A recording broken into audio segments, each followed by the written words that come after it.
Tag করলে কিন্তু video একেবারে ভাইরাল। ট্যাগ করলে কিন্তু আপনি যাদেরকে ট্যাগ করবেন সাথে সাথে তাদের পেজে আপনার নোটিফিকেশন যাবে, আপনার ভিডিও তারা দেখবে, আপনি একবারে ভাইরাল হয়ে যাবেন।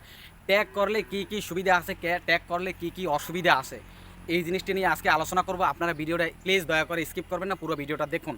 আসসালামু আলাইকুম, দেশ ও দেশের বাইরে যে যেখান থেকে দেখতেছেন সবাইকে ওমর সানি ব্লগে স্বাগতম। সকলের প্রতি প্রীতি ও শুভেচ্ছা, আমার ভালোবাসার প্রিয় আপুরা ও বোনেরা।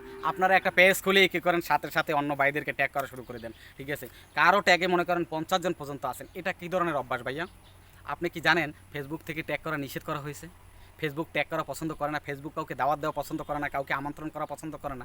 ট্যাগ মানে আমাকে আমন্ত্রণ করছেন, আপনি আমার ভিডিওতে এসে যখন আমাকে ট্যাগ করবেন, আমার পেজটাকে ট্যাগ করবেন, তখন তো আপনি আমাকে আমন্ত্রণ করলেন। এই জিনিসটা এক ধরনের প্রমোট, এই প্রমোট ফেসবুক পছন্দ করে না, ফ্রি প্রমোট ফেসবুক পছন্দ করে না।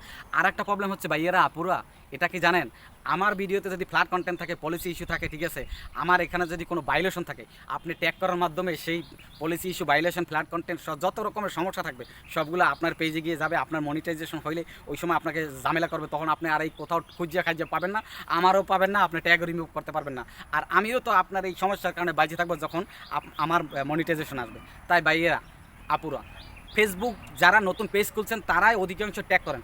আপনারা বড় বড় কন্টেন্ট ক্রিয়েটর ভাইদেরকে একটু ফলো করেন, তাদের ভিডিওগুলো দেখেন প্লিজ প্লিজ। বাংলাদেশে বড় বড় যত কন্টেন্ট ক্রিয়েটর আছে এবং বিদেশে আছে, সকল ভাই বোনদের আপনারা ভিডিওগুলো ফলো করুন। তারা কী ধরনের ক্যাটাগরি, কী ধরনের টাইটেল, কী ধরনের সিস্টেম দিয়ে ভিডিওটা পোস্ট করছে, তাদের ওখানে ট্যাগ আছে কিনা, তাদের ওখানে মনে করেন যে আপনার হ্যাশট্যাগ কী ধরনের, তারা টাইটেল কী ধরনের দিয়েছে, তারা মনে করেন যে কাউকে ট্যাগ করছে কিনা, ঠিক আছে? এই জিনিসগুলো দেখেন। আপনারা এই জিনিসগুলো না দেখে কী করেন, সেই পেজটা করলেই 50 জনকে ট্যাগ দিয়ে একবার পুরা দেশ ভরাই দিয়েছেন। ভাই এটা কোন ধরনের হিসাব? আপনি যদি এখানে দেখেন, এখানে যতগুলো গাছ আছে, একটা গাছ আর একটা গাছের সাথে যদি বাইন্ধে দেওয়া হয়, মনে করেন একটা গাছের সাথে আরেকটা গাছ বাইন্ধে দেওয়া হয়েছে, তখন যদি দুর্বল গাছটা পড়ে যায়, ওই সবল গাছটা তো সেটা আইনা ধরে খিচে থাকবে, আস্তে আস্তে সবল গাছটা তার সাথে পড়ে যাবে। ঠিক তদ্রূপ আমার পেজে যদি কোনো সমস্যা থাকে, আমার ভিডিওতে যদি কোনো সমস্যা থাকে, আর আপনি যদি আমাকে ট্যাগ দেন, তাহলে সেই আপনার ট্যাগ সমস্যাটা আপনার ওখানে যাবে। আপনি একটা মিউজিক ভিডিও দিয়ে আমাকে যখন ট্যাগ করছেন, আমার সুস্থ পেজটাকেও আপনি নষ্ট করছেন কেন ভাইয়া? আপনারা আমার একজন ভালো আর একজন ভালো লাগে না? আপনি নিরাপদে কাজ করুন, আর অন্যকে নিরাপদে কাজ করার সুযোগ দিন। আপনিও অসুস্থ আর একজন সুস্থ মানুষকে আইসে তার সাথে এসে বাজাই দিলেন। এটা ধরো এক ধরনের মনে করেন যে মানসিক টেনশনের মধ্যে আপনারা রাখেন। সব সময় নোটিফিকেশন চেক করতে হয়, কি আমাকে ট্যাগ করছে, কি আমাকে ট্যাগ করছে।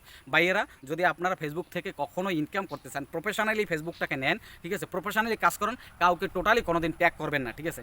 ট্যাগ মানেই আপনার আরেকজনের সমস্যা আপনার কান্দে আসা, আর ট্যাগ মানে আপনার সমস্যা তাকে, যাকে ট্যাগ করছেন তাকে কান্দে নিয়েছেন। 50 জন মানুষের মধ্যে যদি আপনি কারো না কারো সমস্যা থাকবে, সেই সমস্যাটা আপনার কান্দে এসে পড়বে। তাই সকলের প্রতি অনুরোধ, ট্যাগ করলে আপনার ভিডিও কোনো দিন ভাইরাল হবে না, ট্যাগ করলে আপনার ভিডিও দিন দিন অবনতি হবে। তাই কাউকে ট্যাগ না করে ভাই, এই দুপুরের এত গরমে রোদ্রে ভিডিও বানাচ্ছি কষ্ট করে, তারপর আপনার ভিডিও দেখেন না। ট্যাগ করেন না, ট্যাগ করেন না, ট্যাগ করেন না। ট্যাগ করলে আপনার ভিডিও কোনো দিন ভাইরাল হবে না। সবাই ভালো থাকবেন, সুস্থ থাকবেন। যদি আমার এই কথাটা একটু পরিমাণ আপনাদের ভালো লেগে থাকে, প্লিজ সুন্দর একটা কমেন্টের মাধ্যমে জানিয়ে দেবেন। আসসালামু আলাইকুম।